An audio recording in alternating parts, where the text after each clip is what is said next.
तिरोड़ा गोरेगांव विधानसभा मतदार संघ की क्या रणनीति है? फिलहाल वर्तमान परिस्थिति में आने वाले समय में चुनाव होने जा रहे हैं, आपका भी नाम चर्चा में है, क्या रणनीति रहेगी आपकी चुनाव को लेकर? सर्वप्रथम आपके माध्यम से सब जनता को मेरा नमस्कार।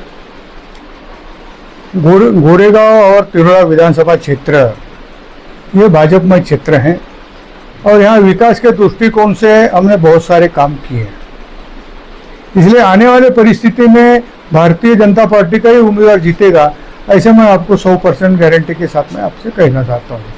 परिस्थिति आज की जो में वातावरण जो है वो अनुकूल वातावरण है और भारतीय जनता पार्टी का कोई भी कार्यकर्ता और भारतीय जनता पार्टी की तरफ से उम्मीदवारी मिलती है तो निश्चित रूप से उसको विजय श्री प्राप्त करेगा।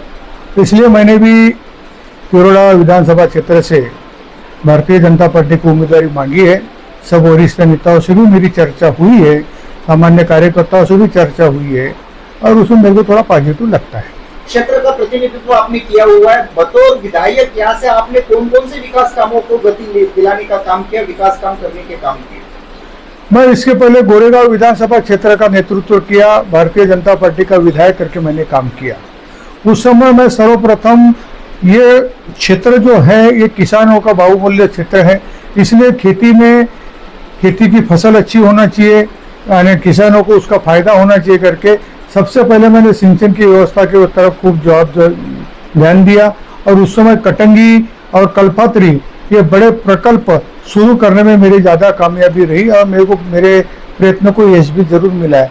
मैं सबसे ज़्यादा मैं एजुकेशन की तरफ ज़्यादा ध्यान दिया कि आज का आने वाला जो बच्चा है कल का ये देश का नागरिक होने वाला है और देश का नागरिक पढ़ा लिखा हो, अच्छा मजबूत हो, इस दृष्टिकोण से मेरी भावना थी और भावना के साथ में मैंने उस समय एजुकेशन के तरफ ध्यान दिया और सब मैं स्कूल से लेकर कॉलेजों में अपने आमदार निधि से कंप्यूटर और नया टेक्नोलॉजी के हिसाब से शिक्षण मिले, इसलिए मैंने उनको कंप्यूटर भी दिया।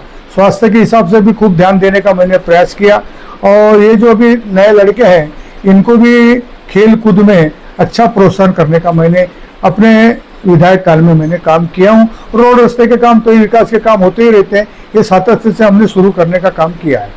भाजपा के विरोधक हमेशा से एक आरोप लगाते रहते हैं कि महाराष्ट्र में, राज्य में कई रोजगार नहीं है। तिरोड़ा में हम बड़े बड़े प्रोजेक्ट देखते हैं, अभी अदानी पावर भी यहाँ पे हमें देखने को मिलता है। क्या लगता है आपके क्षेत्र में रोजगार की क्या सुविधाएं है? हमारे क्षेत्र में रोजगार की बहुत बड़ी सुविधा है और हमने भारतीय जनता पार्टी के ओर से और केंद्र के नेतृत्व नरेंद्र मोदी जी इनके नेतृत्व में स्वयं रोजगार के तरफ हमने बहुत सारे युवकों को भेजने का काम किया। मुद्रा लोन से उनको हमने लोन भी प्राप्त किया और उस हिसाब से बेरोजगारों को काम देने का हमने खूब प्रयास किया और काम भी शुरू है। आज ऐसा बेरोजगार की जो बातें करती है हवा की बातें हैं, कोई भी एक भी युवक ऐसा बेरोजगार नहीं है। सर, आप जब विधायक थे उस वक्त आपने सरकार से कितने रुपए की निधि लाए और कौन कौन से विकास कार्य किए गए आपके द्वारा? हम जब सरकार में थे, कांग्रेस की सरकार थी, हम विरोधी पक्ष के नेता, विरोधी पक्ष के विधायक थे। उस समय ज्यादा निधि उपलब्ध नहीं होती थी। मैंने उस समय कटंगी जलाशय के लिए खूब निधि लाने का प्रयास किया और मेरे को कांग्रेस की भी सरकार रही, लेकिन मेरे नेतृत्व में जो निधि लाया तो सबसे ज्यादा मैंने निधि लाया। कल्पात्री एक बड़ा जलाशय का काम मैंने किया हूँ और वहां भी निधि लाने का प्रयास किया हूँ और हर जगह रोड रास्ते के लिए सबसे ज्यादा निधि खींचने का प्रयास मैंने किया था। उस समय राज्य के लिए भी महायुति के लिए राज्य में अच्छा पोषक वातावरण है। आने वाले समय में महायुति की सरकार बनेगी ऐसा लगभग तय माना जा रहा है। यदि आप यहाँ से चुनकर आते हैं, जनता का आशीर्वाद आपको प्राप्त होता है, तो आने वाले भविष्य में 5 साल में कौन कौन से विकास काम ऐसे आपको लगते हैं जिनको प्राथमिकता देकर करना चाहिए, ऐसा आपको लगता है? मेरी सबसे ज्यादा प्राथमिकता यह है कि अपना ये जो क्षेत्र है ये काश्तकारों का क्षेत्र है, किसानों का क्षेत्र है, रोजी रोटी कमाने वाले का क्षेत्र है। तो मेरा एक ऐसी मन से भावना भी है और मेरा संकल्प भी है, जब भी मेरे को नेतृत्व करने का समय मिलता है तब भी मैंने किसानों की आर्थिक परिस्थिति मजबूत हो इस दृष्टिकोण से मैं देखने का प्रयास करता हूँ, मदद करने का प्रयास करता हूँ। और आने वाले दिन में अगर यहाँ के क्षेत्र के मतदाताओं ने मुझे आशीर्वाद दिया, पार्टी ने मुझे उम्मीदवारी दी, नेतृत्व करने का मुझे मौका मिला, तो सबसे ज्यादा किसान कैसा मजबूत हो, ये भावना की तरफ से मैं सिंचाई की व्यवस्था करूंगा। और हर के खेत में पानी, जब तक पानी नहीं होता तब तक काश्तकार मजबूत नहीं होता, इस ये भावना से मैं काम करूंगा। दूसरी एक बात ऐसी है कि शिक्षण के माध्यम से, एजुकेशन के माध्यम से अच्छा एजुकेशन होना चाहिए। मैं प्रैक्टिकली अपने गांव की एक पूर्व माध्यमिक शाला, आप अगर कभी गए तो मेरे पूर्व माध्यमिक शाला में जाके आप देखें, मेरी पूर्व माध्यमिक शाला जो एल्डामाली की है, जिला परिषद की है। मैं एक प्रैक्टिकल के हिसाब से एक क्या बोलते हैं, लोगों को बताने के लिए इस स्कूल को बहुत अच्छी बनाया है। इसमें सब लोगों का काम रहा, एल्डामाली के सब वासियों का काम रहा।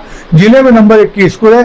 और अभी सबका कहना है कि जिला परिषद के स्कूल में बच्चे नहीं मिलते, हमारे एडमिशन करने के लिए लाइन लगती है साहब। तो हम एडमिशन के लिए इतनी स्कूल बनाते हैं। एजुकेशन के तरफ मेरा बहुत ध्यान रहेगा। सुशिक्षित बेरोजगारों को अच्छी नौकरी मिले और स्वयं रोजगार के तरफ स्वयं का काम करे, ऐसी भावना के साथ में बैंक के तरफ से लोन वगैरह लेने की जो अपनी योजना है उस माध्यम से देने का मैं प्रयास करूंगा।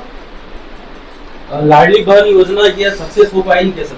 क्या बोले सर? लाडली बहन जो योजना अभी लागू है, यहाँ पे चल रही है, हाँ, तो ये योजना कंटिन्यू चलती रहेगी क्या? ये तो प्रश्न सही में नहीं पूछना चाहिए। हमारी जहाँ जहाँ सरकार है, आज मध्य प्रदेश में, छत्तीसगढ़ में सरकार है और वहाँ भी लाडली योजना सतत से चल रही है।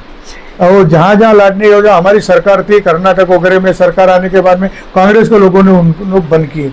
हमारा एक शब्द ऐसा है, हमारा जो नेतृत्व करने वाले देश के पंतप्रधान आदरणीय नरेंद्र जी मोदी और महाराष्ट्र के हमारे भारतीय जनता पार्टी के नेतृत्व करने वाले देवेंद्र जी फडणवीस, इन्होंने जो शब्द दिया है वो शब्द पूरा करने का काम ये करते ही है। और लाडली बहन योजना सतत चालू रहेगी। आपको एक थोड़ा उदाहरण के तौर पर बताता हूँ, जब किसान सम्मान योजना की जो राशि किसानों को देने का प्रयास हमारे देश के पंतप्रधान नरेंद्र मोदी ने किया, तब ये कांग्रेस के लोग बोलते थे कि ये चुनावी फंडा है, चुनाव के बाद में ये बंद हो जाएगी। आज 7 साल का जमाना हुआ, वो अभी चालू है, सतत चालू है। उसी माध्यम से किसान मजबूत हो, इसलिए महाराष्ट्र की भी सरकार ने देवेंद्र जी फडणवीस इनके नेतृत्व में किसान सम्मान योजना चालू की है। और आज एक किसान को सम्मान के माध्यम से 12,000 रुपए साल के मिलते हैं, उसकी आर्थिक परिस्थिति मजबूत होती है। ये किसान योजना चालू रहेगी, जैसी किसान योजना चालू है वैसी लाड़की बहन योजना भी है चालू रहेगी, ये गारंटी के साथ मैं आपको बताऊंगा। हेमंत जी के घर प्रवेश करते हुए हम देखते हैं कि हेमंत जी गौ सेवक है। राज्य सरकार ने हाल ही में गौ माता को राजमाता का दर्जा दिया, लेकिन विरोधक इसके ऊपर में आरोप लगा रहे हैं, ये चुनावी जुमला इनका कह रहे हैं और गौ माता इनकी राजमाता बन गई, सांड इनका बाप, इस तरीके से ओछी बातें सरकार के लिए, महायुति के नेताओं के लिए कही जाती है। क्या कहेंगे आप? मैं सबसे पहली बात तो ये कहूंगा, विनाशकालीन विपरीत बुद्धि है। इनको हमारे खिलाफ, भाजपा के सरकार के खिलाफ बोलने के लिए एक भी ऐसा कोई इनके पास में आरोप नहीं है। बिन तुक्के के आरोप करते रहते हैं। अरे गैया हमारी राष्ट्र माता है, हमारी माँ है, हम उसकी पूजा करते हैं, सब करते हैं। अगर उसको अगर बोले कि अगर उसका सांड अगर तुम्हारा बाप है, तो ये अभद्र भाषा बोलना उनको शोभा नहीं देता। राष्ट्रीय पार्टी के लोग हैं, अब उनको ज्यादा अपन क्या कहेंगे। एक और अभी हाल ही में 3 महीने पहले हुए लोकसभा के चुनाव में विरोधी की ओर से एक नैरेटिव सेट किया गया था। हाँ। भाजपा के लिए संविधान खतरे में है, संविधान बचाओ, इस एक स्लोगन के ऊपर में उन्होंने वोट प्राप्त किया। लोकसभा में कुछ नुकसान भी बीजेपी को होता दिखाई दिया राज्य में, महाराष्ट्र में। आने वाले समय में राज्य में विधानसभा के चुनाव होने जा रहे हैं और अभी एक नया नैरेटिव देखने को हमें मिलता है। लाड़की बहन योजना हो, लेक लाड़की हो, वयश्री हो, इस तरीके की योजनाओं को चुनावी जुमला करार दिया जा रहा है। चुनाव के समय लाई हुई एक लोक लुभावनी योजना के तौर में बताया जा रहा है। क्या कहना चाहेंगे स्थानीय जनता को आप? मैं आपको यह बताना चाहता हूं, ये चुनावी जुमला नहीं है। हम जो बोलते हैं वो करते हैं। ये हमारा कार्यकर्ता, साधारण भी कार्यकर्ता देश का नेतृत्व करता है, महाराष्ट्र का नेतृत्व करता है। बोले तसे चाले त्याचे वंदुले पाऊले, ये हमारी व्याख्या है। हम बोलते हो करते हैं। ये कभी भी बंद नहीं होगी, कभी भी इसमें कुछ नुकसान नहीं होगा, ये मैं आपको गारंटी के साथ में बोलता हूँ। आपको एक मालूम है कि लोकसभा के समय में विरोधियों ने खूब किए, वो खरे लोगों को समझ में आया। मैं तुमको आज बताता हूँ, कोई कितना भी कुछ कर ले, इस देश का संविधान बदल नहीं सकता।